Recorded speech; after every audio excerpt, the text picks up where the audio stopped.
In today's video, I'm going to teach you how to cancel your Mailerlite account. To get started, log into your Mailerlite account from the dashboard. Once you're signed in, the process is fairly straightforward, but it helps to know exactly where to look so you can make the change quickly and avoid any confusion.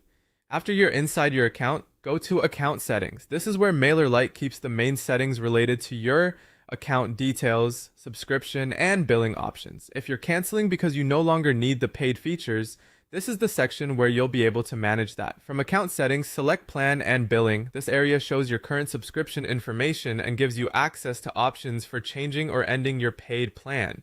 If you've been looking around the dashboard and weren't sure where cancellation happens, this is the correct place. Next, click on upgrade or downgrade. Even though the wording mentions upgrading, this is also where you can reduce your plan or move away from a paid subscription. So don't let that label throw you off. Once that opens, choose the free plan or the option to cancel your subscription. This step is what begins the actual cancellation process. In most cases, Mailerlite will ask you to review the change before it's finalized, so take a moment to read the screen carefully and make sure you're selecting the correct option. After that, follow the prompts to confirm the cancellation. These confirmation screens are important because they make sure the change is intentional. You may be asked to verify your decision before the subscription update is processed.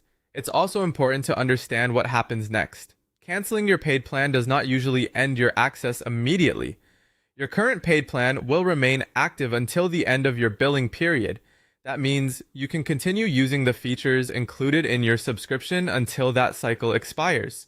When your billing period ends, your account will automatically move to the free plan.